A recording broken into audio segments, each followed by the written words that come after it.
Topik yang akan kita bahas pada kesempatan kali ini adalah bagaimana menjadi wanita penghuni surga.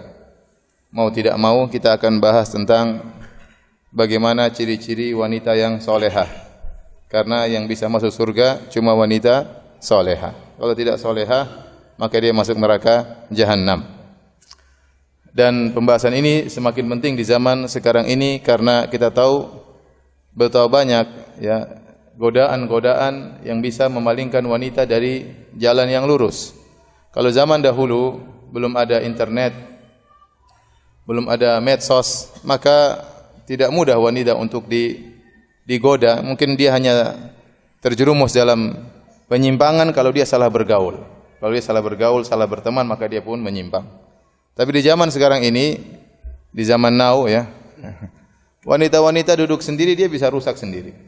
Kalau dia buka HP, kemudian dia mulai bermain medsos, Facebook, Instagram, Twitter, ya, grup WhatsApp dan yang lainnya, maka dia bisa melihat berbagai macam hal, ya, dan tidak ada yang bisa menyelamatkannya kecuali Allah Subhanahu wa taala. Kalau dia tidak memiliki landasan agama yang kuat, maka dia akan menjadi liar, melihat sana, melihat sini, hal-hal yang tidak pernah dia lihat sebelumnya akan terlihat, ya. Dia akan belajar dengan hal-hal yang buruk, yang sangat berbahaya, yang itu terjadi di zaman sekarang ini. Oleh karenanya membekali para wanita, baik yang belum menikah maupun yang sudah menikah, dengan ilmu agama itu sangat penting. Ya, karena kita hidup di dunia cuma sebentar. Kita hidup di dunia cuma sebentar. Setelah itu kita meninggal dunia, kemudian kita merasakan hasil dari perbuatan kita selama hidup di atas muka bumi ini. Maka pada kesempatan kali ini saya akan menyebutkan ya ciri-ciri wanita solehah, ya, nanti dicatat ya. Mungkin 1 sampai 20, nanti tinggal dilihat saya cirinya berapa ya. Kalau cirinya cuma 5, hati-hati ya. Kalau cirinya 18, alhamdulillah, berarti lumayan ya. Kalau cirinya cuma 1, segera perbaiki diri ya. Tolong dicatat satu persatu ya. Dan ini kajian khusus buat ibu-ibu dan akhwat-akhwat. Sebenarnya bapak-bapak enggak usah hadir sebenarnya ya, tapi ya. Iya. Saya kurang bebas menyampaikan ya. Tapi ya sudahlah, enggak apa-apa ya. Qadarullah ya. Baik. Hadirat ibu-ibu dan akhwat yang dirahmati oleh Allah Subhanahu wa taala. Allah menyebutkan serentetan ciri-ciri wanita solehah dalam Al-Quran, sifat-sifat yang mulia. Secara umum, semua sifat yang disebutkan tentang orang-orang bertakwa itu juga berlaku kepada wanita solehah. Yang disebutkan tentang lelaki mukmin, tentang muttaqin, tentang mukminin itu juga berlaku kepada wanita. Karena hukum asal perintah kepada lelaki sama dengan perintah kepada wanita. Tetapi kalau kita mau menjelaskan ini secara keseluruhan, maka sangat panjang lebar. Maka mungkin kita akan mengkhususkan sifat-sifat yang khusus Allah sebutkan kepada wanita. Saya ulangi, seluruh sifat-sifat mulia yang Allah sebutkan kepada para lelaki dalam Al-Quran, hukum asalnya juga berlaku kepada wanita. Ya, kalau laki suruh bertakwa, wanita juga suruh bertakwa. Wa aqimus shalah, dirikan salat, wanita juga harus mendirikan apa? Salat. Suruh puasa, wanita juga suruh puasa. Tapi kita tidak membahas itu. Yang kita bahas adalah sifat-sifat spesial ya yang Allah sebutkan khusus tentang para wanita dalam Al-Quran, dan juga kita akan bawakan hadis-hadis yang berkaitan tentang ciri-ciri wanita solehah. Yang pertama yang Allah sebutkan dalam surat An-Nisa, fas-salihatu qanitatun hafizatun lil ghaibi bima hafizallah. Kata Allah Subhanahu wa taala tentang wanita solehah, kata Allah fas-salihat, wanita-wanita solehah. Qanitatun, yang mereka memiliki sifat kunut. Kunut artinya al-mudawamah ala ta'ah, senantiasa menjalankan ketaatan kepada Allah Subhanahu wa taala. Al-kunut. Hafizatun lil ghaib. Qanitatun hafizatun lil ghaib. Kemudian di antara sifat berikutnya hafizat, yaitu mereka menjaga lil ghaib tatkala suami mereka tidak ada. Tatkala suami mereka tidak hadir. Apa yang mereka jaga, kata para ahli tafsir, itu mereka menjaga ya harga diri mereka, mereka menjaga kesucian mereka, mereka menjaga harga diri suami mereka menjaga harta suami mereka. Tatkala suami mereka Tidak ada. Kalau suami mereka tidak hadir, Allah perintahkan mereka untuk menjaga hak-hak suami, apalagi tatkala suaminya hadir di rumah. Di sini Allah hanya menyebutkan hafizatun lil ghaib, karena ini perlu penjagaan khusus wanita yang menjaga hak-hak suaminya tatkala suaminya lagi tidak di rumah, tidak hadir di hadapannya. Ya. Nah, ini ayat yang bercerita fas-salihah, tentang wanita-wanita salehah. Kalau kita perhatikan ternyata menggabungkan dua hal. Bagaimana seorang wanita menunaikan hak Tuhannya, hak Rabbnya, dan bagaimana seorang wanita menunaikan hak suaminya. Oleh karenanya, kalau kita bertanya, apa yang dimaksud dengan lelaki soleh? Siapakah yang dimaksud dengan wanita solehah? Maka jawaban yang mudah, lelaki yang soleh atau wanita yang solehah adalah orang yang menunaikan hak Tuhannya dan hak manusia. Itu orang yang soleh. Dia menunaikan hak Rabbnya dan dia menunaikan hak manusia yang lain. Dan kita ini, dalam kehidupan ini, kita diliputi dengan hak dan kewajiban.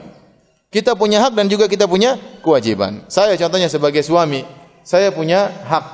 Hak saya misalnya istri saya harus taat, anak-anak saya mungkin harus taat, saya waktu kecil harus dirawat oleh orang tua saya. Ya, ini diantara hak saya.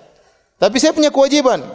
Kewajiban terhadap ibu saya, kewajiban terhadap bapak saya misalnya, kewajiban terhadap istri saya, kewajiban terhadap saudara-saudara saya, kewajiban terhadap anak saya, ya. Kewajiban terhadap istri saya, ya. Ingat ya, istri saya, ya, mufrad ya. Tunggal ya. Jangan sampai salah tafsir ya. Taib, saya diliputi dengan hak dan kewajiban. Orang yang cerdas dalam kehidupan ini, dia berusaha menunaikan kewajiban. Adapun hak dia kalau tidak terpenuhi, enggak ada masalah, nanti akhirat dia akan ambil. Tapi jangan sampai dia meninggal dunia dalam kondisi ada hak orang lain belum dia tunaikan. Ada kewajiban belum dia tunaikan. Ini musibah bagi dia pada hari kiamat kelak. Makanya di antara tafsiran, ini sering saya sampaikan tapi saya ulangi lagi, di antara tafsiran firman Allah, "Fa idza ja'atis sakha yauma yafirul mar'u min akhi wa ummihi wa abi wa sahibatihi wa banihi." Tatkala ditiupkan sangkakala, maka seorang akan lari dari saudaranya, saudara kandungnya, dia akan tinggalkan. Padahal itu hari yang sangat genting. Hari seorang membutuhkan teman, dan teman yang bisa menolong dia adalah orang terdekatnya. Tetapi ternyata pada hari kiamat dia lari meninggalkan saudaranya. Dia tidak mau ketemu dengan saudaranya. Yauma yafirul mar'u min akhi wa ummihi wa abi. Dia akan lari meninggalkan ibunya, meninggalkan ayahnya. Wa sahibatihi wa bani, istrinya yang sangat dia cintai dia akan tinggalkan, dia tidak pedulikan, dan anak-anaknya pun tidak dia pedulikan. Kenapa? Sebagian ahli tafsir mengatakan karena dia tidak mau dituntut. Tidak mau dituntut oleh mereka, tidak mau dituntut oleh orang tuanya, oleh kakaknya, oleh adiknya, oleh istrinya, oleh anaknya. Dia tidak mau dituntut. Kenapa? Karena ada kewajiban-kewajiban di dunia tidak dia tunaikan kepada orang-orang dekat tersebut. Karenanya para hadirin dan hadirat, kalau mau kita ditanya, siapa orang yang soleh? Lelaki yang soleh, siapa wanita soleh? Wanita soleh adalah wanita yang menunaikan hak Tuhannya dan menunaikan hak yang memiliki hak padanya, seperti hak suaminya, mungkin hak orang tuanya, hak anaknya. Itu wanita solehah. Sederhana. Tinggal bagaimana kita menerapkan kesolehan tersebut, bagi sejauh mana kita menunaikan hak Tuhan kita, Rabb kita, dan hak orang-orang terdekat kita. Makanya dalam ayat ini Allah menggabungkan dua-duanya. Allah mengatakan fas-salihat. Siapa orang soleh? Qanitat, yaitu yang sering taat kepada Allah Subhanahu wa taala, senantiasa taat. Allah berbicara tentang hak Allah. Kemudian Allah sebutkan hak suaminya. Hafizatun lil ghaib, yang menjaga hak suaminya tatkala suaminya lagi tidak ada, lagi tidak di rumah. Karena hak terbesar yang harus ditunaikan oleh seorang istri adalah hak suami, lebih daripada hak yang lainnya. Ini sering saya tekankan juga. Seorang wanita sebelum dia menikah, maka hak yang paling besar harus dia tunaikan, atau kewajiban yang terbesar harus dia tunaikan adalah hak kedua orang tuanya. Tetapi ketika dia sudah menikah, maka berubah. Hak yang paling harus dia tunaikan adalah hak suaminya. Hak suaminya lebih daripada hak kedua orang tuanya. Seandainya kalau ada perselisihan antara kedua orang tuanya dengan suaminya dalam masalah rumah tangga, maka keputusan suaminya harus didahulukan daripada keputusan kedua orang tuanya. Contoh sederhana, dia tinggal di Jogja. Terus orang tuanya bilang, "Nak, kamu harus pulang di Papua misalnya." Jauh sekali. Terus suaminya bilang, "Enggak, kamu harus tinggal sama saya di Jogja." Maka tatkala itu yang dia dahulukan adalah keputusan apa? suaminya. Kenapa? Allah yang suruh demikian. Nabi yang suruh demikian. Alaihi salatu wassalam. Sampai-sampai Nabi SAW berkata, "Lau kuntu amiran ahadan an yasjuda li ghairillah la amartul mar'ata an tasjuda li zawjiha." Kalau saya boleh menyuruh seorang untuk sujud kepada manusia yang lain, saya akan perintahkan wanita untuk sujud kepada suaminya. Ini jelas bahwasanya hak paling besar bagi yang harus ditunaikan oleh seorang istri adalah hak suaminya. Nah, ayat ini menggabungkan keduanya. Mau masuk surga, laksanakan dua ini. Hak Allah dijalankan, hak suami dijalankan. Sederhana. Maka fokus pembicaraan kita kebanyakan masalah ini. Hak Allah dan hak apa? Hak suami. Hak Allah, kalau ingin masuk surga, maka taat kepada Allah Subhanahu wa taala. Sebagaimana hadis yang masyhur, kata Nabi sallallahu alaihi wasallam, "Idza shallatil mar'atu khamsaha wa shamat syahraha, ya, wa hassanat farjaha wa ata'at ba'laha qila laha udkhilil jannati min abwabil jannata min abwabil jannati syi'ti." Jika seorang wanita salat 5 waktu, hak Rabbnya. Puasa di bulan Ramadan, hak Rabbnya. Hasanat farjaha, ini hak Rabb dan hak suami. Wa ata'at ba'laha, dan taat kepada suaminya, maka dikatakan kepadanya, masuklah engkau ke surga dari pintu mana saja yang kau sukai. Dia penuhi dua hak ini. Maka hendaknya seorang wanita di benaknya selalu hak Allah sudah saya tunaikan dan hak suami saya sudah saya tunaikan belum. Ini yang paling utama dalam benaknya. Bagaimana saya bisa semampu-mampunya menunaikan hak Allah dan hak suami. Makanya qanitat mudawama ala ta'ah, sibuk ketaatan kepada Allah Subhanahu wa taala. Seorang wanita salehah jelas dia rajin baca Al-Qur'an, kemudian pagi petang zikir pagi petang, ya. Kalau dengarkan kajian, wanita salehah. Waktunya berpuasa dia puasa sunnah, hak Rabbnya dia tunaikan. Waktunya bersedekah dia bersedekah. Kalau malam hari dia sempatkan salat witir, sebelum tidur dia baca zikir sebelum tidur, wanita salehah. Enggak usah kita banyak teori, praktekkan aja yang seperti itu harian. Wanita salehah bangun subuh, bangun. Sebelum subuh bangun, kemudian salat witir. Kemudian salat sebelum subuh 2 rakaat. Kemudian salat subuh, kemudian zikir, ya. Bukan bangun subuh langsung buka HP. Ya. Belum baca doa bangun tidur, sudah langsung lihat isi WhatsApp, ya. Habis salat assalamualaikum langsung buka WhatsApp. Karena waktu salat sudah bunyi ting tang waduh. Langsung dibuka. Waktu duha salat duha. Sisihkan waktu untuk baca Quran setengah jam, 1 jam setiap hari. Zikir pagi petang sudah selesai. Tinggal dia pikirkan hak suaminya. Hak Allah tidak minta banyak. Allah bahkan minta kurang daripada itu. Nabi hanya mengatakan idza shalatil mar'atu khamsaha. Kalau dia salat 5 waktu, enggak usah dia salat sunnah juga enggak ada masalah. Salat 5 waktu udah, enggak usah salat sunnah, enggak usah qabliyah ba'diyah, enggak usah duha, enggak ada masalah. Yang penting salat 5 waktu dijaga. Lebih daripada itu lebih baik. Kemudian shamat syahraha, salat puasa bulan Ramadan. Tidak puasa sunnah jangan ada masalah. Yang penting jaga kemaluan. Kemudian yang berikutnya taat kepada apa? Suami. Taat kepada suami. Hadirin dan hadirat yang dirahmati oleh Allah Subhanahu wa taala, ini juga hadis menunjukkan bahwasanya inti dari kesolehan seorang wanita jika menunaikan hak Allah dan hak suaminya.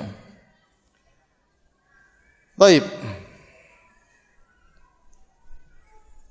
Di antara sifat wanita salehah adalah waspada dari godaan syaitan. Waspada dari godaan syaitan. La tattabi'u khutuwati syaitan. Janganlah kalian mengikuti langkah-langkah syaitan. Dan di antara tujuan utama syaitan, dan ini sangat berkaitan dengan hak Allah dan juga hak suami. Di antara tujuan syaitan yang paling utama adalah bagaimana seorang wanita bisa cerai dari suaminya. Ini tujuan utama syaitan.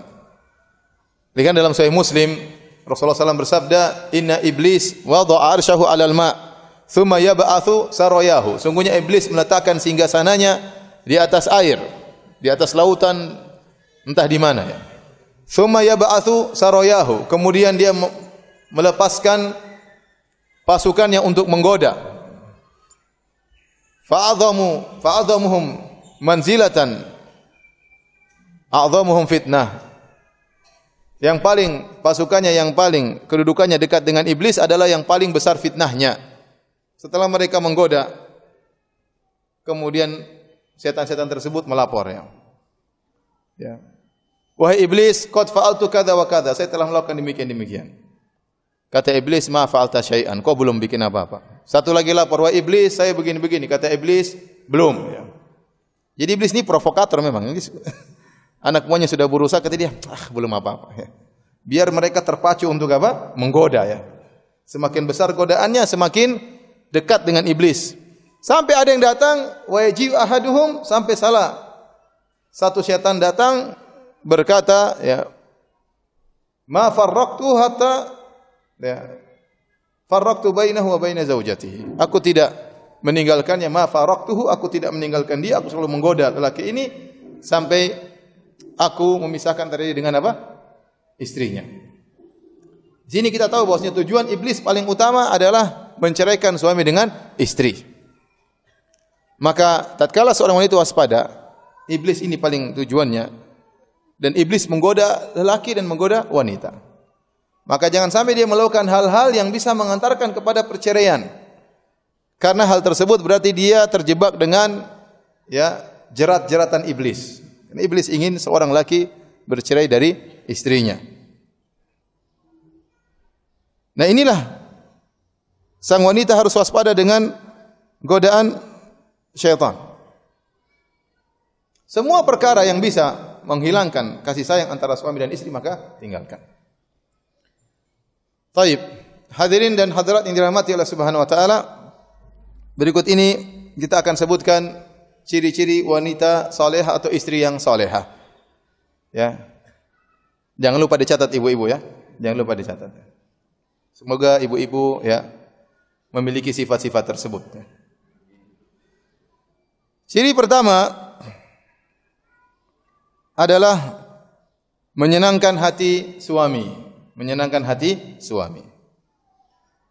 Kata Nabi sallallahu alaihi wasallam dalam hadis Abu Hurairah, qila li Rasulillah, ditanyakan kepada Nabi sallallahu alaihi wasallam, ayyun nasi khairun, ayyun nisa'i khairun? Ya Rasulullah, wanita mana yang terbaik? Kata Nabi sallallahu alaihi wasallam, allati tasurruhu idza nadhar. Wanita yang terbaik adalah yang menyenangkan suaminya jika melihat istrinya. Wa tuti'uhu idza amar. Kalau diperintahkan dia taat. Wala tukhalifuhu fi nafsiha wa maliha bima yakrah. Dan dia tidak menyelisih suaminya yang berkaitan dengan dirinya dan berkaitan dengan harta suaminya dengan melakukan perkara yang dibenci oleh suaminya. Dia berusaha taat, berusaha menyenangkan suaminya dan tidak berusaha menyelisihi suaminya. Baik berkaitan dengan dirinya, kalau suaminya bilang gini-gini dia taat, atau berkaitan dengan harta suaminya. Ini wanita terbaik.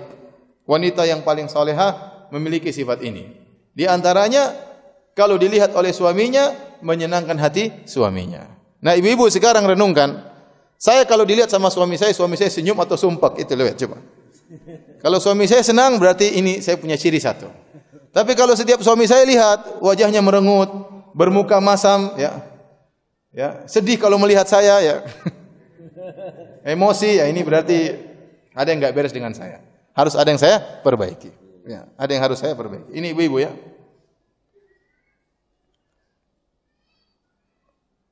Kemudian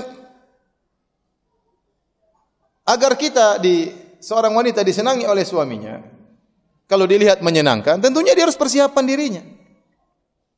Dari akhlaknya dia persiapkan, dari penampilannya dia persiapkan. Kalau penampilannya buruk, bagaimana mau enak dipandang? Bagaimana suaminya enak memandangnya? Oleh karenanya di antara sunnah adalah seorang wanita menyiapkan dirinya untuk menyambut suaminya. Dalam suatu hadis Nabi sallallahu alaihi wasallam bersabda, "Idza qadima ahadukum lailan fala ya'tiyanna ahlahu turuqan."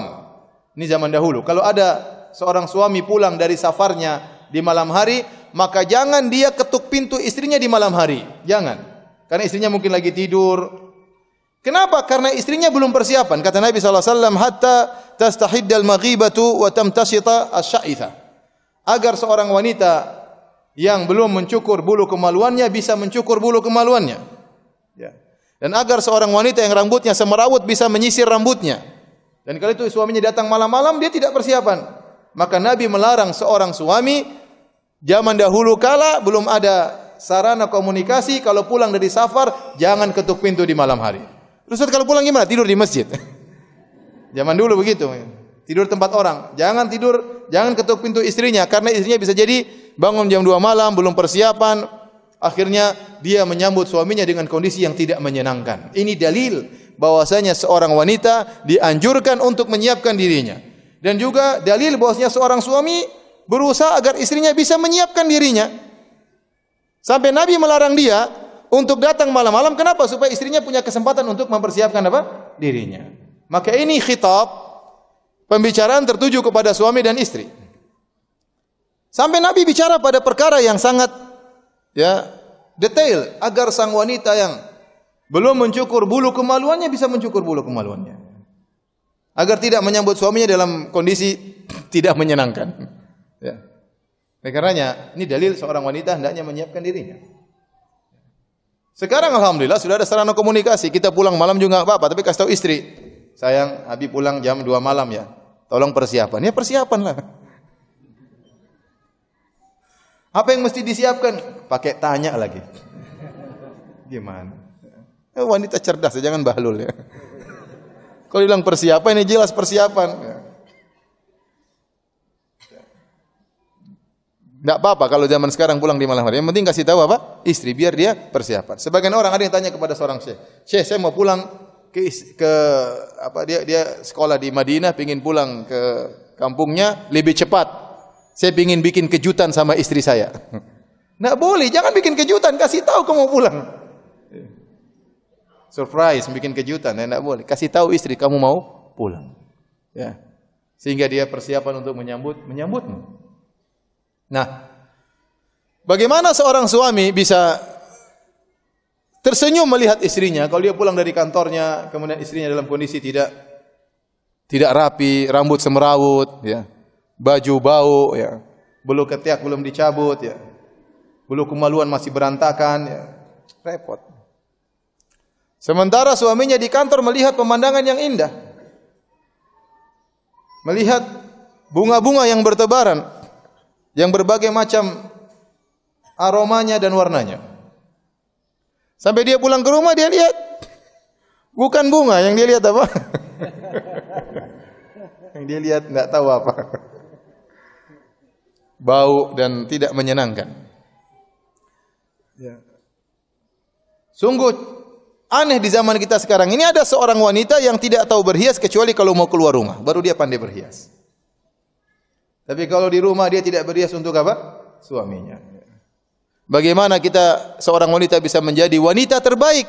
Sementara Nabi SAW mengatakan, tasurruhu idza nadhara ilaiha, menyenangkan suaminya kalau suaminya memandangnya. Maka yang dirahmati Allah Subhanahu wa taala, jangan lupa kalau suami datang, persiapkan diri. Menyambut suami dengan semampunya. Dan ini juga peringatan kepada suami untuk memberi kesempatan istri untuk menyiapkan dirinya. Di antaranya apa? Kasih uang untuk pergi ke salon misalnya. Kasih uang untuk pergi ke salon. Ya. Sayang, kamu pergi ke salon sayang. Ya. Nih rambutmu cukur begini-begini ya. Jangan lupa pakai ini ya. Kasih istri. Ya. Ingin istri cantik tapi enggak mau keluar biaya. Nanti kalau istrinya sudah bilang, sayang, Abi minta uang buat apa ke salon? Kenapa? Buat bercantik. Abi sayang sama kamu, begini aja enggak apa-apa. Kenapa? Dia pelit. Udah kamu udah cantik begini, enggak perlu. Yang penting bulu-bulu cukur gitu. Istri perlu mempercantik diri untuk perawatan. Enggak ada mas, yang penting tidak berlebihan. Yang penting tidak berlebihan. Jadi dua-duanya, istri berusaha, suami juga berusaha. Dari sisi penampilan harus dia perhatikan. Yang sampai ada penampilan dari tubuhnya yang suaminya tidak suka. Lihat Nabi SAW, ya. Kalau pulang pertama kali masuk ke rumah, apa yang dilakukan? Bada habis siwak, dia siwak dulu. Nabi kapan mau siwak? Mau sholat, mau ketemu Allah Subhanahu wa taala, siwak. Mau ketemu istri juga apa? Siwak. Berarti Nabi memperhatikan penampilan tubuhnya agar kalau berbicara dengan istrinya enak. Tidak mengeluarkan aroma yang tidak menyenangkan. Maka dalam sebagian riwayat Nabi SAW tatkala ingin menikah lagi, Nabi menyuruh istrinya untuk mengecek wanita tersebut. Di antara wasiat Nabi, syummi awaridhoha, ciumlah bagian sekitar mulutnya. Apakah wanita ini menjaga kebersihan mulutnya atau tidak? Maka seorang wanita jangan sekali-sekali ketemu dengan suaminya dengan badan yang tidak enak, jangan. Dia kalau keluar tidak boleh pakai parfum, tapi kalau dalam rumah silakan pakai parfum sebanyak-banyaknya. Kalau memang ketiaknya bau, siapkan apa namanya? Kates apa? Bukan sebenarnya? Tawas. Kates. Tawas itu gosok sekuat-kuatnya biar hilang baunya. Siapkan tawas ya, kalau perlu 3 kali sehari ya. Biar tidak bau. Jangan sampai ada keluar bau tidak enak buat suaminya. Nabi saja memperhatikan mulutnya. Nabi tidak suka wanita yang keluar bau ya dari dirinya. Ya. Ini benar-benar diperhatikan. Dari sisi apa? Penampilan. Baju yang menarik. Ya kalau suami bilang, "Sayang, saya suka kamu pakai baju warna merah." Ya udah pakai baju warna merah. Kalau suami bilang, "Sayang, saya suka kamu pakai baju warna hitam." Udah pakai baju warna hitam. Kalau suami bilang, "Sayang, saya suka kamu enggak pakai baju," ya enggak usah pakai baju. Terserah suaminya. Yang pokoknya menyenangkan hati suaminya dia lakukan. Selama tidak haram lakukan apa yang disenangi oleh suaminya. Saya suka kamu pakai parfum warna ini, udah beli parfum warna itu. Meskipun kita enggak suka, kalau suami suka warna itu, aroma itu pakai aroma tersebut. Karena kita ingin masuk dalam hadis ini. Allati tasurruhu idza nadhara ilaiha, yang menyenangkan suaminya jika melihat kepada istrinya. Kemudian apa? Akhlak yang mulia. Kenapa seorang suami terkadang senang melihat istrinya? Karena dia lihat istrinya akhlak mulia. Murah senyum, tidak suka marah-marah, tidak suka teriak-teriak, sabar dengan kekurangan suaminya, sabar dengan kekurangan rumah tangganya. Dia bahagia melihat apa? Istrinya. Melihat istrinya pasti senyum. Kenapa? Dia di balik pandangan tersebut dia tahu siapa yang sedang dia pandangi. Istri saya luar biasa. Tapi kalau setiap datang ke rumah istrinya, mana duitnya, mana gajinya, mana strip gajinya, mana ini. Pasti lihat, pasti wajahnya masem. Kenapa? Karena tahu ini yang sedang dia pandang ini matre luar biasa. Makanya dia jengkel ngelihatnya. Saya mau cerita ya, sekedar cerita saja. Jadi saya punya kawan, istrinya 3. Saya punya teman banyak yang poligami, alhamdulillah. Saya tidak tertular tapi ya. Jadi saya punya kawan istrinya 3. Saya ketemu dia bilang, "Ustaz, saya mau nikah lagi yang keempat, tapi saya mau cari orang Afrika." Buat apa? Saya ingin tahu anak saya seperti apa. Bukan itu pembahasannya. Pembahasannya dia mengatakan, "Saya punya istri nomor 2, Ustaz. Luar biasa baiknya. Bagaimana saya tidak sayang sama dia?" Saya tidak tanya, dia cerita sendiri. Artinya dia banggakan apa? Istrinya. Saya tidak tanya gimana istri yang pertama, yang kedua, ketiga, yang keempat, saya enggak tanya. Itu kan masalah pribadi orang, privasi. Enggak baik kita tanya. Tapi dia cerita sendiri. Ya udah, saya karena teman ngobrol saya dengarkan. Dia bilang, "Istri saya yang kedua, Ustaz. Ya. Setiap saya datang, dia sambut saya, dia bukakan sepatu saya. Kemudian dia tanya, sebelum saya datang, saya mau makan apa, dia siapin." Tanya gitu. Dia enggak tanya, "Kapan pulang?" Enggak. Dia tanya, "Pulang mau makan apa?" Subhanallah. Ya. Dia tanya seperti itu. Maka dia siapkan apa yang saya sukai.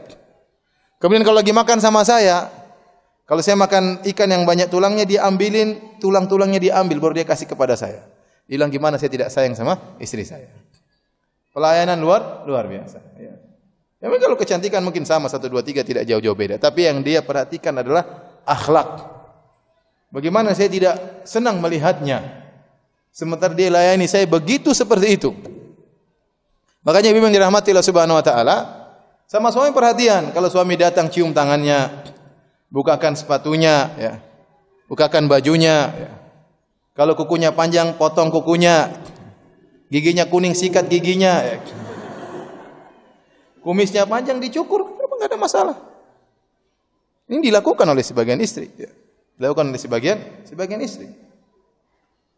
Inilah yang membuat seorang wanita bisa enak dipandang oleh apa? Suaminya. Baik.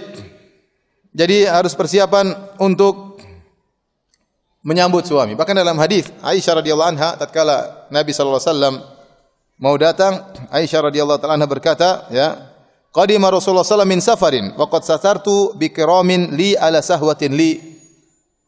Kata Aisyah, tatkala Nabi ingin pulang dari safar, maka aku siapkan semacam kain yang bermotif, aku letakkan di satu sahwa. Ada yang mengatakan semacam tempat untuk meletakkan sesuatu, mungkin seperti taplak diletakkan, dihias rumahnya oleh Aisyah radhiyallahu anha. Kenapa? Karena Nabi mau datang. Karena Nabi mau datang. Jadi kalau suami apalagi safar dari jauh, rapi-rapiin rumah, bersih-bersihin, parfumin, ya, apa namanya, taplak meja mungkin diganti, kemudian spray kasur diganti, ya. Untuk menyambut apa? Suami. Kita juga baju dirapikan ketemu suami, ya. Ini intinya agar suami senang melihat istri. Kemudian di antara sifat-sifat penghuni surga juga yang hendaknya dimiliki oleh seorang wanita, ini sifat yang keberapa ini? Yang keberapa? Yang ketiga. Taib. Kata Nabi SAW, ala ukhbirukum binisaikum fil jannah. Maukah aku kabarkan kepada kalian tentang wanita di surga? Siapa? Maksudnya istri yang akhirnya masuk surga bersama kalian. Karena lafal Nabi binisaikum fil jannah. Maukah aku kabarkan kepada kalian tentang wanita kalian di surga? Artinya istri kalian yang ikut masuk surga bersama kalian. Ini isyarat bahwasanya ada istri yang tidak ikut masuk surga. Suaminya aja yang masuk surga, istrinya enggak. Ya. Dan ada istri yang masuk surga bersama suaminya. Maka Nabi SAW bersabda, kullu wadudin waludin a'udin. Dalam riwayat kata Nabi SAW, itu wanita atau istri yang sangat mencintai, kemudian mudah melahirkan, subur, kemudian sangat mudah kembali kepada suaminya. Yang pertama yaitu sifat walud, yaitu dia subur. Artinya apa kata para ulama? Kalau memang dia ditakdirkan oleh Allah seorang wanita yang subur, kalau suaminya ingin anak dari dia tidak menghalangi. Dia bisa bicara dengan suaminya, saya senang punya anak banyak, tapi mungkin kita kasih jarak misalnya 2 tahun sekali karena repot untuk ngurus anak kita. Tidak apa-apa diskusi.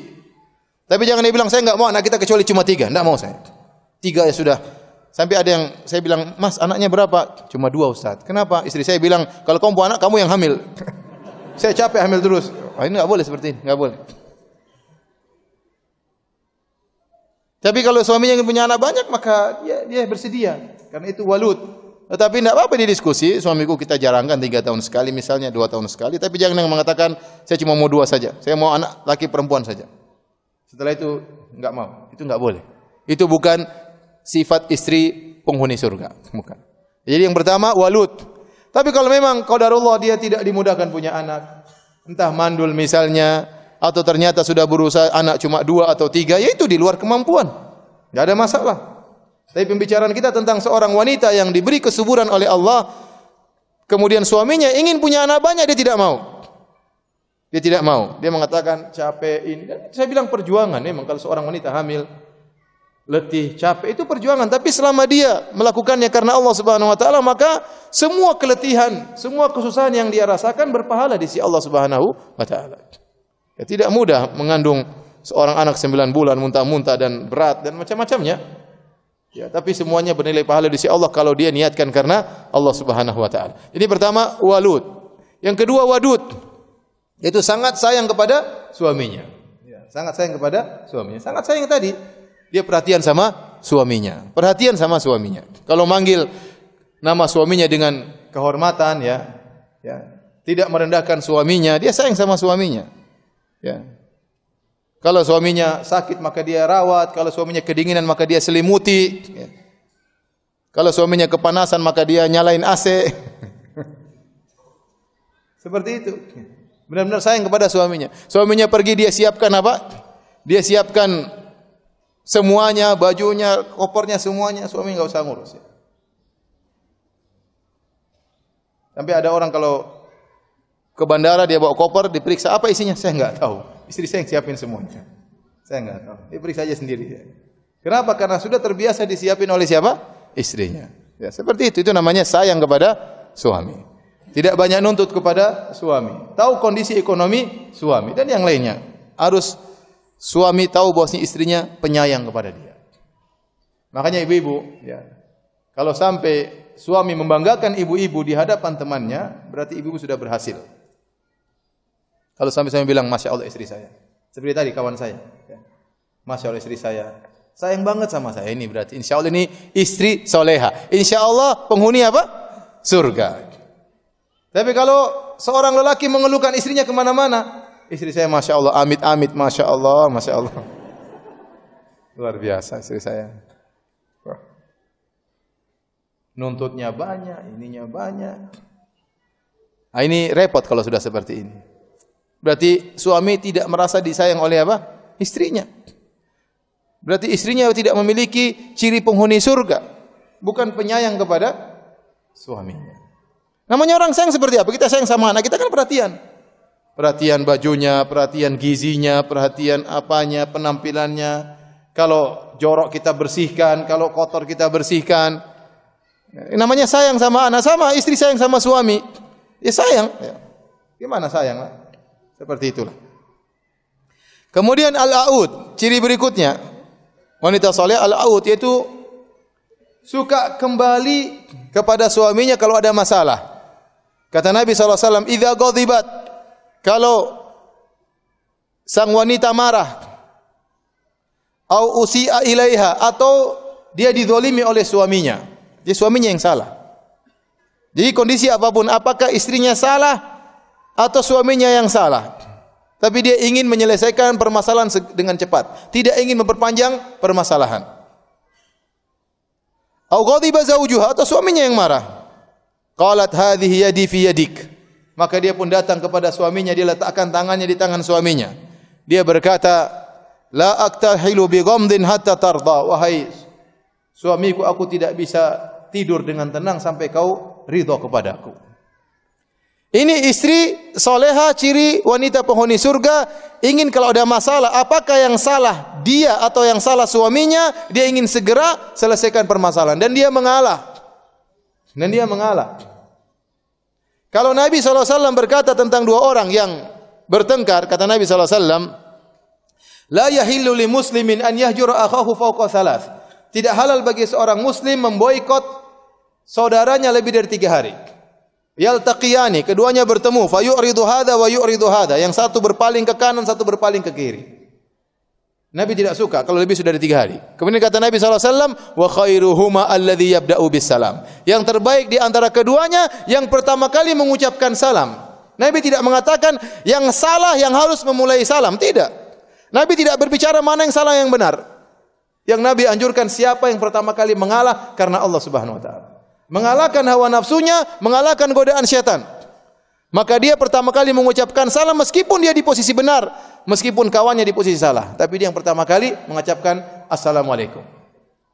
Kenapa? Dia ingin kebahagiaan. Dia kalahkan syaitan, dia kalahkan hawa nafsunya. Nah, saya katakan wanita pun demikian. Nabi yang mengatakan di antara ciri penghuni surga, wanita penghuni surga al-aud, yaitu suka kembali kepada suaminya. Kalau ada masalah, ada problem, apakah dia yang salah atau suaminya yang salah? Maka dia lawan hawa nafsunya, lawan egonya, dia datang kepada suaminya, dia meletakkan tangannya di tangan suaminya, dia berkata, la adzuqu ghamdan hatta tarda. Wahai suamiku, aku tidak bisa tidur sampai kau ridha. Sekarang sebagian wanita zaman now, ya, dia ngambek sama suaminya, dia ngambek sama suaminya, tidak peduli, waktunya tidur. Besok ngambek dilanjutkan. Ajib, menakjubkan wanita zaman sekarang. Dia tidak peduli. Dia tidak mencari keridhaan suami, marah-marah biarin aja katanya. Apa urusan saya dengan suami saya? Ini ke penghuni surga, dia berkata, aku tidak bisa tidur sampai kau ridha wahai suamiku. Mau jadi wanita penghuni surga seperti ini. Sabar, lawan ego. Jangan berpanjang masalah. Sebagian wanita kalau udah masalah, sebagian istri Saya berhari-hari. Ya akhi, ya ukhti ngapain masalah berkepanjangan, sehari, 2 hari, seminggu, 2 minggu, kemudian masalah dikeluarkan di teman-temannya, cerita sana sini, masalah diangkat ke keluarganya. Ya akhi, ya ukhti, enggak usahlah begitu. Kalau ingin menjadi wanita penghuni surga, harus latihan mengalah karena Allah. Mengalah karena Allah Subhanahu wa taala. Kemudian ciri berikutnya, dalam riwayat yang lain dalam Sunan Baihaqi, Rasulullah SAW bersabda, khairu nisaikum, sebaik-baik istri kalian, al-wadudul walud al-muwatiyah. Al-wadud, walud sudah kita bahas. Al-wadud sangat penyayang, al-walud subur. Kemudian al-muwatiyah, al-muwasiyah. Idza taqaina Allah. Jika dia bertakwa kepada Allah. Apa yang disebut dengan al-muwatiyah? Al-muwatiyah itu taat kepada suaminya. Suaminya bilang begini, dia taat. Suaminya arahkan, dia taat. Selama bukan kemaksiatan. Apakah Ustaz kita tidak boleh membangkang? Tidak boleh. Diskusi boleh. Selama suami menyuruh kepada ketaatan, maka harus dijalankan. Diskusi boleh. Bilang, Mas, kayaknya kurang cocok begini. Enggak. Kamu bikin aja. Ya udah. Mas, ini saya kasih tahu enggak mau dengar. Repot gitu, jangan. Udah. Diskusi boleh, tapi kalau suami sudah bersikeras begini, maka jalankan. Itu namanya al-muwatiyah. Tadi saya sudah jelaskan hadis, di awal hadis Nabi mengatakan jika wanita salat 5 waktu, kemudian puasa Ramadan, menjaga kemaluannya, taat kepada suaminya, dikatakan kepadanya, masuklah surga dari pintu mana saja yang kau sukai. Ini menunjukkan taat kepada suami pahalanya sangat besar. Sampai dia dipersilakan masuk surga dari pintu mana saja yang dia sukai. Namun memang berat. Karena pahalanya besar, memang ujiannya berat. Ujiannya berat. Tapi kalau seorang berdoa kepada Allah, dia akan mudah menjadi istri yang taat kepada suaminya. Tidak ingin menyelisih suaminya. Maka dikatakan al-muwatiyah, berusaha taat kepada suaminya. Kemudian di antara ciri wanita yang salehah penghuni surga adalah al-muwasiyah. Al-muwasiyah yaitu wanita yang selalu yuwasi, yaitu menyenangkan suaminya. Misalnya suaminya sedih, maka dia hibur. Dan dia bisa mengkondisikan dirinya dengan suaminya. Suaminya lagi sedih, dia juga ikut-ikutan sedih supaya suaminya merasa tentram. Suaminya lagi gembira, maka dia ikut gembira supaya suaminya senang. Itu al-muwasiyah. Bukan suaminya lagi sedih, kamu ngapain sedih-sedih? Dimarahin, yang tambah sedih lagi suaminya. Suaminya lagi gembira, dia sedih. Lagi jalan-jalan suaminya gembira, dia ngambek. Enggak gimana jalan-jalan istri ngambek.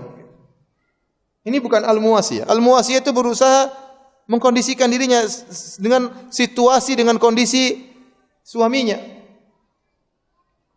Kalau suaminya susah, maka dia menghibur suaminya. Ya. Seperti kita sering sebutkan, Khadijah radhiyallahu anha waktu Nabi SAW dalam kondisi sulit, maka dia tuwasih, maka dia pun menghibur Nabi SAW. Ini istri yang ciri penghuni surga. Ciri yang keberapa? Ciri ke-6. Masih sedikit ya. Baik, kita lanjutkan.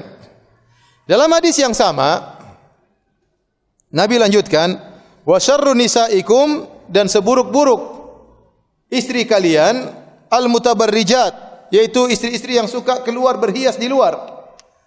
Al-mutakhayyilat, yang dia sombong dan angkuh. Wa hunnal munafiqat, dan mereka adalah wanita-wanita munafik. La yadkhulul jannata minhunna illa mithlu ghurabil a'sam. Tidak ada yang masuk surga dari mereka kecuali seperti gagak yang ada garis-garis putihnya. Artinya jarang. Ini sifat yang harus dijauhi oleh seorang wanita. Al-mutabarrijat, al-mutakhayyilat. Suka keluar rumah. Kita ambil kesimpulan di antara ciri wanita penghuni surga adalah suka menetap di rumah. Allah berfirman, wa qarna fi buyutikunna, wanita salehah suka di rumah. Bahkan semakin dia di bagian dalam dari rumah, dia semakin mulia. Makanya Nabi mengatakan, wanita yang salat di ruang tamu lebih baik kalau dia salat di kamarnya, pahalanya berbeda. Wanita salat di kamarnya beda dengan wanita salat di ruang tamunya. Kenapa? Semakin dia tersembunyikan, semakin dia terpingit, semakin mulia di sisi Allah Subhanahu wa taala. Ini dalil bahwasanya wanita dianjurkan untuk menetap di rumahnya. Keberadaan dia di rumah itu berpahala di sisi Allah Subhanahu wa taala. Dia menjalankan perintah Allah, wa qarna fi buyutikunna. Hendaknya kalian menetap di rumah kalian. Jangan dia sangka dia di rumah tidak dapat pahala, dia diam aja di rumah dapat pahala. Dia diam aja di rumah dapat pahala. Apalagi diamnya di rumah diisi dengan yang bermanfaat. Ngurus suami, ngurus anak-anak, baca Quran, mendengarkan pengajian, berkhidmah kepada suami. Ya. Maka tidak sama dengan wanita yang hobinya keluar rumah, mutabarrijat, berhias. Makanya setelah itu Nabi gandengan dengan al-mutakhayyilat, yaitu wanita yang khuyala, yang sombong. Kenapa? Wanita suka berhias biasanya digandengkan dengan pamer dan sombong. Iya atau tidak? Berhias, berhias apa? Untuk pamer sama teman-temannya. Berhias dengan tasnya, gaya dengan jilbabnya, dengan warna yang aneh-aneh, dengan model yang terbaru, dengan penampilan yang luar biasa, gaya dengan sendalnya, ya. Sendalnya dibuat yang tinggi-tinggi, ya. Karena orang yang suka berhias di luar sering bergandengan dengan angkuh, pamer. Makanya Nabi mengatakan, seburuk-buruk istri kalian al-mutabarrijat al-mutakhayyilat, yang suka keluar rumah berhias dan sombong. Kenapa dia ingin keluar? Dia ingin pamer barang dia. Dia baru beli tas mungkin berapa puluh juta. Ada yang beli tas 100 juta, ada yang beli tas 1 miliar. Mungkin kalau di Jogja enggak begitu, saya enggak tahu ya. Tapi kalau di Jakarta itu terjadi. Orang beli tas sampai ratusan juta.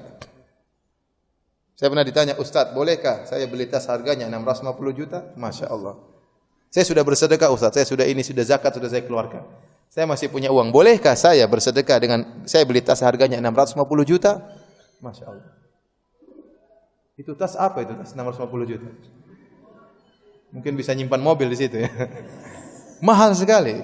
Ternyata waktu saya pergi ke sebagian daerah di Eropa, ada orang jual tas 1,5 miliar. Dan orang Indonesia pada ngantri beli, subhanallah. Ya, tas mahal itu buat apa?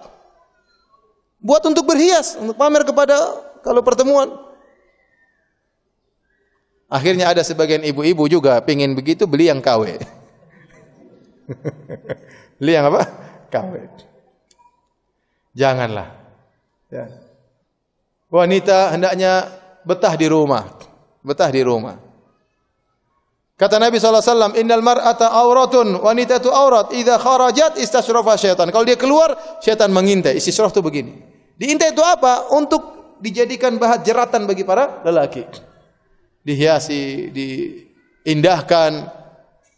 Maka jangan dia menjadikan dirinya menjadi sumber fitnah, jerat bagi syaitan untuk menjerat para lelaki. Mereka bisa masuk surga, kata Nabi, bisa. Ya. Tapi sangat sedikit.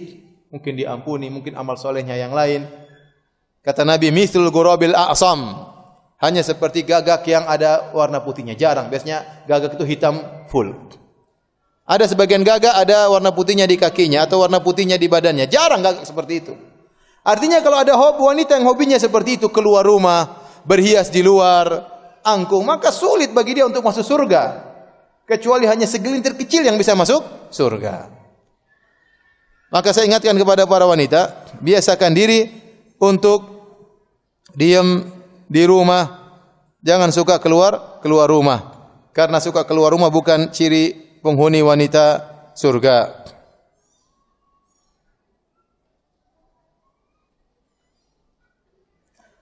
Taib. Hadirin dan hadirat yang dirahmati Allah Subhanahu wa taala. Di antara ciri wanita penghuni surga yaitu wanita yang pandai bersyukur kepada suaminya. Mensyukuri apa yang telah diberikan oleh suaminya, tidak kufur nikmat. Karena kalau wanita suka kufur nikmat, maka dia penghuni neraka jahanam. Hadis yang masyhur Nabi sallallahu alaihi wasallam waktu khutbah salatul Id, maka Nabi sallallahu alaihi wasallam maju menuju kepada barisan para wanita, kemudian Nabi berkata, "Ya ma'syaran nisa tasaddaqna, fa innakunna aktsaru hatabi jahannam." Wahai para wanita, bersedekahlah karena kebanyakan kalian penghuni neraka jahanam. Ada wanita berkata, "Lima ya Rasulullah?" Kenapa kami para wanita banyak penghuni neraka jahanam? Kata Nabi, li'annakunna takfurnal ashir, karena kalian suka kufur kepada kebaikan suami. Wa tukthirna syaka, dan kalian suka mengeluh. Suka mengumpat, suka mengeluh. Wanita jangan seperti itu. Mensyukuri apa yang suaminya berikan kepada dia. Subhanallah, sampai ada kawan saya sampai di WA sama anak seorang wanita. Wanita tersebut janda. Anaknya pingin ibunya itu punya suami. Maka dia WA kepada teman saya, dia bilang, "Pak, tolong nikahi ibu saya, Pak. Ibu saya hanya ingin ada yang temani dia makan." Saya begitu. Ibu saya hanya ingin ada dia teman ngobrol, tidak minta apa-apa. Nah, sekarang sebagian wanita terkadang banyak nuntut, dia tidak tahu kulit janda kayak apa ya. Tidak bersyukur. Lihatlah ke bawah bagaimana nasib-nasib para janda yang setengah mati. Yang tidak ada yang menemani mereka, tidak ada teman ngobrolnya. Kalau sedih-sedih sendirian, memikirkan anak yang begitu banyak. Maka ini bersyukur, saya punya suami. Punya suami yang perhatikan saya, yang siap diomelin. Bersyukur kepada Allah Subhanahu wa taala. Nah, banyak wanita tidak bersyukur. Jangan sampai menjadi wanita yang pandai bersyukur kalau sudah hilang nikmat tersebut. Dan ini penyebab utama masuk neraka. Karena waktu Nabi ditanya, "Kenapa kami banyak penghuni neraka?" Kata Nabi, "Li'annakunna takfurnal ashir." Karena kalian suka melupakan kebaikan apa? Suami. Lupa kebaikan suami. Suami sudah melakukan banyak kebaikan, tidak dihargai. Suami sudah kerja dari pagi sampai sore, bahkan sampai malam, tidak disambut dengan hangat. Diomelin kadang-kadang. Kenapa telat? Gimana saya mau telat, macet di jalan? Saya juga enggak mau telat. Diomelin. Sebagian saudara-saudara kita di Jakarta kerja, subuh sudah kerja. Pulang jam 8 malam, bayangkan. Begitu salat subuh sudah pakai baju seragam, pingin berangkat kerja. Kalau imamnya assalamualaikum, mungkin assalamualaikum kedua dia sudah di mobil. Saking buru-burunya. Sampai ada sebagian orang sudah pakai baju kerja, imamnya enggak datang-datang, dia salat sendiri. Kenapa? Dia tidak ingin terlambat kerja. Ini sudah capek setengah mati, pulang tidak disambut oleh istrinya. Mana rasa bersyukur? La yashkurullah man la yashkurin nas. Tidak berterima kasih kepada Allah orang yang tidak tahu berterima kasih kepada orang lain. Oleh karenanya, kalau ingin jadi wanita penghuni surga, pandai bersyukur. Suka puji suami, makasih mas. Apa usahanya kita bilang sama suami kita, jazakallah khairan, syukron mas. Apa susahnya? Ya. Enggak susah kan? Kenapa kalau sama kawan kita mudah, terima kasih, syukran, jazakallah khair, jazakillah khairan, masya Allah, doa tak banyak-banyaknya. Sama suami tidak pernah bilang apa? Syukran. Tidak pernah mengatakan terima kasih mas. Semoga Allah membalas kebaikanmu mas ya. Semoga Allah menggantikan keringatmu dengan pahala yang banyak. Tidak ada kata-kata begitu. Oleh karenanya, jika wanita ingin masuk surga, jadilah wanita yang pandai berterima kasih kepada suaminya. Kemudian sifat berikutnya, hormat pada suami. Hormat pada suami. Ini yang keberapa? Sifat yang keberapa ini? Berapa? 8, masih sedikit, rencananya 20. Hormat kepada suami. Tadi hadis yang sudah kita dengarkan. Lau kuntu amiran ahadan an yasjuda li ghairillah la amartul mar'ata an tasjuda li zawjiha. Kalau saya boleh nyuruh seorang sujud kepada yang lain, saya akan suruh wanita sujud kepada suaminya. Ini dalil. Wanita sujud kepada suaminya kalau boleh, ternyata enggak boleh. Dia harus tunduk, merendah di hadapan suaminya, mengalah di hadapan suaminya, hormat sama suaminya. Bukan suaminya tidak dihargai, suaminya tidak dianggap, omongan suaminya tidak didengar. Kalau pergi keluar rumah tidak minta izin, cuek. Mau pakai uang terserah dia, ya. Mau dia enggak hormat sama suaminya. Mau terima tamu terserah dia. Siapa ya? Ini rumah saya. Ini rumah suaminya. Suaminya yang bangun. Kemudian dia asal saja, ya. Enggak. Oh, istri hormat sama suami. Mas, minta izin, boleh saya keluar, Mas? Mas, ada tamu boleh. Bagaimana Mas, jam berapa cocoknya, ya. Seperti itu. Mas, ada keluarga mau datang, hormat sama suami. Dan ini adalah ciri penghuni surga. Adapun wanita yang tidak hormat sama suaminya, maka ciri penghuni neraka jahanam. Dulu ada kawan, Dia menikah pertama, menikah kedua. Dia mengeluh, Ustaz, istri saya yang pertama, Ustaz, saya ini kayak kucing. Saya juga bingung, maksudnya istrinya bikin dia jadi kayak kucing itu kayak apa gitu. Apa dielus-elus, apa diusir-usir, apa ditendang, enggak tahu ya. Saya enggak tanya lagi, maksudnya gimana? Enggak usah tanya lah. Pokoknya dia mengungkapkan dengan kesedihan. Saya seperti dijadikan kucing oleh apa? Istri saya. Kalau yang istri kedua kayak kelinci. Jadi para hadirin hadirat yang Allah Subhanahu wa taala, ini wanita hendaknya hormat kepada suami kalau ingin menjadi penghuni surga. Baik, ciri berikutnya yang Allah Subhanahu wa taala sebutkan tentang ciri-ciri wanita salehah di antaranya dalam Al-Qur'an. Kata Allah Subhanahu wa taala, wanita mukminah di antaranya menundukkan pandangan. Wa kullil mu'minati yaghdudna min absarihinna wa yahfazna furujahun. Katakanlah kepada wanita untuk menundukkan pandangan mereka. Hukum asal wanita melihat lelaki tidak haram selama tidak ada ketertarikan, selama tidak ada syahwat. Tetapi yang terbaik adalah menundukkan apa? Pandangan. Apakah syahwat atau tidak? Memang benar, yang rajih kalau tidak syahwat tidak apa-apa. Tetapi yang terbaik syahwat atau tidak syahwat menundukkan apa? Pandangan. Tapi kalau sudah melihat tertarik, maka hukumnya sepakat haram. Maka hukumnya sepakat apa? Haram. Terpesona dengan ketampanannya, terpesona melihat. Ada syahwat, seorang bisa merasakan. Melihat, Masya Allah tampannya, apalagi sampai muji, ya. Masya Allah putihnya, itu sudah haram kalau seperti itu. Sepakat ulama, haram kalau sudah sampai pada tingkatan seperti itu. Maka jangan sampai seorang wanita dalam kehidupan kesehariannya kemudian dia nonton acara-acara yang tidak benar, film-film, ya. Apalagi film Korea misalnya. Saya enggak tahu sekarang banyak film Korea. Akhwat-akhwat nanti nyebarin film Korea, kadang bintang-bintang Korea, ya. Ini sudah haram jelas. Memandang dengan syahwat, memandang dengan terpesona, itu jelas haram. Hati-hati ibu, jangan habiskan nonton kemudian nonton sinetron, lihat pemain-pemain sinetron yang tampan-tampan, kemudian bandingkan dengan suami yang pas-pasan. Ini hukumnya haram. Maka wanita yang saleh menundukkan pandangannya. Tidak suka melihat laki-laki. Tidak suka bandingkan suaminya dengan laki-laki yang lain. Tundukkan pandangan. Dia boleh melihat, apalagi sampai perkara-perkara yang pada tingkatan aurat. Kemudian Allah Subhanahu wa taala juga berfirman, ya, wala yubdina zinatahunna illa ma dhahara minha. Ciri wanita salehah yaitu tidak menampakkan perhiasannya kecuali yang biasa terlihat. Maka jangan kemudian dia memakai baju dengan warna-warni yang terlalu mencolok sehingga tampak sekali itu adalah hiasan, menjadi perhatian para lelaki, semua orang memandangnya. Makin tidak boleh. Kalau dia lewat menjadi pusat perhatian. Ini pertama berhias, kedua pakaian syuhrah, tidak boleh. Wanita salehah tidak demikian. Dia bersih, dia rapi, itu dituntut bersih dan rapi. Tetapi jangan dia pakai pakaian yang kemudian menarik perhatian. Karena itu berarti dia telah berhias dengan pakaian tersebut. Dan sudah kita sebutkan, fungsi dari jilbab bukan untuk dilihati oleh laki-laki, tapi agar terlindung tidak menjadi perhatian para lelaki. Kalau ternyata seorang wanita pakai jilbab justru menjadi menarik perhatian para lelaki, itu jilbabnya salah berarti.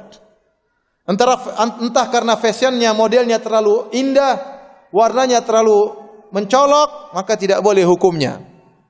Tapi kalau yang wajar-wajar saja sebagai wanita lain tidak ada masalah. Tapi kalau saya berlebih-lebihan, model cadarnya aneh-aneh, ya, model rendanya aneh-aneh, model jilbabnya warna-warni, ya, kemudian warnanya terlalu rame, ada gambar bunga matahari di roknya misalnya, bajunya warna merah, kuning, hijau, ya. Ini menarik perhatian, hukumnya haram, tidak boleh. Tidak boleh. Kemudian di antara ciri wanita salehah adalah wanita yang pemalu. Wanita yang pemalu. Tatkala Allah Subhanahu wa taala sebutkan tentang kisah dua orang wanita salehah yang ditemui oleh Nabi Musa alaihissalam. Ya. Walamma warada ma'a Madyan wajada alaihi ummatan minan nas wa wajada min dunihima imra'ataini tadudan. Qala ma khatbukuma? Qala la nasqi hatta yusdira ar-ri'a wa abuna syaikhun kabir. Waktu Nabi Musa lari dari kejaran Fir'aun, kemudian dia pergi ke negeri Madian, dia mendapati ada sumur atau mata air di Madian dan orang-orang sedang berkerumun di situ. Di antaranya dia melihat dua orang wanita yang sedang menghalang-halangi kambing mereka untuk ambil minum di situ. Nabi Musa kasihan, Nabi Musa datang, "Ma khatbukuma? Kenapa kalian?" Kata dua wanita ini, "Kami tidak bisa mengambil air sampai lelaki dulu pergi." Kata para ulama, wanita ini malu, kemudian dia tidak ikhtilat, tidak campur dengan laki-laki. Berusaha seorang tidak duduk sama laki-laki. Ini wanita solehah. Di zaman kita sekarang ini, zaman now, terkadang laki-laki yang malu sama perempuan. Lagi malu-malu, kemudian ceweknya datang, "Kamu ngapain sih?" Aduh. Kita malu, dia enggak malu. Sebagian wanita seperti itu. Harusnya wanita itu memiliki sifat malu. Jangan bercampur dengan laki-laki. Nabi berkata, "Alaikum nabi hafatit tariq." Nabi menegur para wanita, kalian jalan di pinggir. Jangan jalan di tengah, cuek, biar laki-laki yang pinggir. Jangan. Kalau jalan malu, ada laki-laki malu. Itu wanita soleha seperti itu. Allah memberikan fitrah mereka untuk malu. Perhiasan mereka adalah rasa malu. Makanya saya sering sampaikan, kalau antum yang jomblo-jomblo mau menikah, kalau pas nazar lihat ceweknya, cari cewek yang pemalu. Begitu dilihat dia malu-malu, tutup wajahnya, tutup telinganya, tutup dia malu. Ini berarti insya Allah wanita soleha. Tapi kalau antum pas nazar dia juga lihat, ngapain? Ente yang malu-malu begini, udah ente sejak awal baru nazar aja sudah kalah, apalagi kawin. Udah ente mundur aja. Ente tidak pantas ketemu menikah dengan dia. Mental ente belum cukup. Nazar aja udah kalah. Jadi kalau wanita pemalu itu tidak kemudian sana campur laki-laki, bicara dengan laki-laki seenaknya, bicara dengan suami orang, ketawa ketiwi suami semua orang. Ini bukan bukan ciri wanita solehah. Lihat dua wanita tersebut menghindar, menjauh dari para lelaki. Musa yang datang, "Ma khatbukun? Ma khatbukum? Ada apa dengan kalian?" Maka mereka pun cerita. Nabi Musa pun bantu. Kemudian setelah itu Nabi Musa bernaung di bawah sebuah pohon, ternyata wanita tersebut datang lagi salah satunya. Aja'atu ihdahuma tamshi ala istihya. Maka datanglah salah seorang dari wanita tersebut manggil Nabi Musa berjalan dengan malu-malu, kata Allah Subhanahu wa taala. Tamshi ala istihya. Berjalan dengan malu-malu, tersipu malu. Dia mengatakan, "Inna abi yad'uka liyajziyaka ajra ma saqaita lana." Wahai Musa, sungguhnya ayah kami mengundangmu untuk datang ke rumah memberi ganjaran atas kebaikanmu. Tapi di sini tamshi ala istihya, jalan dengan penuh rasa malu. Maka saya ingatkan kepada ibu-ibu, didik anak-anak kita untuk punya juga rasa malu. Kalau kelompok laki, malu-malu ada laki-laki. Ajarin sejak awal. Jangan sana ketemu. Duduk sama om-om sana. Jangan. Biarkan dia punya rasa malu. Dan ini ciri wanita soleha, memiliki rasa malu. Jangan biarkan dia terbiasa bercampur dengan laki-laki. Nah, kalau ternyata ibu-ibu ada yang sukanya begitu, ngobrol sama laki-laki, cekakaan sama suami orang, ya. Satu grup dengan laki-laki, hendaknya merubah diri sejak sekarang. Itu kebiasaan buruk. Facebook temannya laki-laki, laki-laki add dia setuju, bahkan dia nge-add sama laki-laki. Instagram temannya laki-laki. Mana rasa malunya? Mana rasa malunya seperti ini? Apakah ini ciri wanita solehah? Bukan. Wanita solehah memiliki rasa malu yang tinggi. Rasa malu itu akan membuat dia menghalangi dia dari bermaksiat kepada Allah Subhanahu wa taala. Kalau seorang terbiasa tidak malu, dia mudah bermaksiat kepada Allah Subhanahu wa taala. Baik. Ciri berikutnya. Wanita yang salehah berbicara dengan tidak melenggak-lenggokkan suaranya. Kata Allah Subhanahu wa taala, "Wala takhda'na bil qaul fayatma alladhi fi qalbihi marad." Jangan kau mendayu-dayukan suaramu, maka akan ada lelaki yang memiliki penyakit hati akan condong kepadamu. Maka ibu-ibu tatkala berbicara, sekarang bukan cuma berbicara, bahkan tatkala menulis, tatkala komentar, misalnya di grup, di situ ada laki-laki, maka biasa-biasa aja yang wajar-wajar. Kalau perlu misalnya ternyata WhatsAppan dengan orang lain yang bukan mahramnya, maka yang wajar-wajar. Karena terkadang sebagaimana suara bisa menggoda, tulisan juga bisa menggoda. Bisa menggoda. Latih diri kita untuk tidak berbicara dengan mendayu-dayu. Karena benar suara itu bisa menggoda. Suara bisa menggoda. Laki-laki itu bisa tergoda dengan suara. Allah yang sebutkan. Fayatma alladhi fi qalbihi marad. Allah mengatakan seorang laki bisa tergoda dengan suara. Ini Allah tidak bicara tentang wajah. Wajah lebih menggoda lagi. Tapi wajah, tubuh, suara saja bisa menggoda, apalagi lebih daripada itu. Maka wanita yang soleha dia menjaga tutur katanya, yang wajar-wajar saja.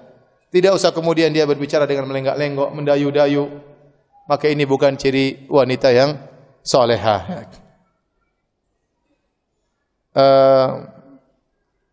Masih banyak sebenarnya. Tapi cukup itulah, sedikit-sedikit dulu.